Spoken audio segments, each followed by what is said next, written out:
Harassment committee গঠন করেছেন এবং ট্যাগিং বুলিং সাইবার কমিটিও গঠন করেছেন, যেখান থেকে এটা আসলে এখনো কার্যকর হয়নি। জাস্ট কমিটিটা গঠন করেছেন।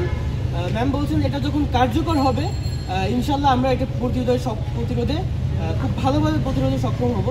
তো ম্যামরা আমরা এই বিষয়ে ধন্যবাদ জানিয়েছি এই ধরনের একটা পদক্ষেপ গ্রহণ করার জন্য, এবং ডক্টর জাকির নায়েককে বিশেষ সমাবর্তন আয়োজনের মাধ্যমে যে ডক্টর ডিগ্রি সম্মানসূচক যে উপাধি দেওয়া হবে, এবং আমাদের ভাইরা যে বিগত 2-3 ব্যাচের ভাইরা সমাবর্তন পায়নি, ম্যাম বলেছেন যে আমরা এই বিষয়ে খুব আপনাদের কথাগুলো গুরুত্ব সহকারে গ্রহণ করছি এবং এই বিষয়ে আমরা রেজিস্ট্রার স্যারের সাথে কথা বলবো এবং একসাথে আলোচনা করে আপনাদেরকে জানাবো। এই হচ্ছে আমাদের আলোচনার বিষয় ছিল, এই 3টি বিষয়।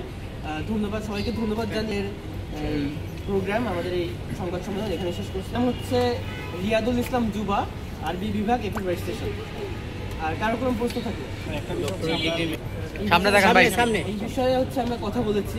এই যে ডক্টর জাকির ভারত যে একটা হাস্যকরভাবে তারা যে মন্তব্যটা করেছে তাদের রাষ্ট্রীয় পর্যায় থেকে, এটা হচ্ছে তাদের মানে একটা রাষ্ট্রের সর্বোচ্চ লেভেল যে কত মানে কি পরিমাণ ইম্যাচিউর হইতে পারে, কতটা বোকা হতে পারে, সেটা তারই বহিঃপ্রকাশ হিসেবে আমরা মনে করি। আবারও বলছি, তারা যদি মনে করে থাকে যে বাংলাদেশ এখনো তাদের আধিপত্যের কবলে আছে, এটা তাদের ভুল, এটা তাদের দুঃস্বপ্ন। গত জুলাইয়ে আমরা হাজারো শহীদদের রক্তের বিনিময়ে, আহতের রক্তের বিনিময়ে ভারতীয় আধিপত্যবাদকে পরাজিত করেছি এবং একটা নতুন বাংলাদেশ নির্মাণ করেছি যেখানে ভারতের আধিপত্যবাদের সিটে ওঠার মাত্র নেই। আমাদের স্লোগান হচ্ছে দিল্লি না ঢাকা, ঢাকা ঢাকা।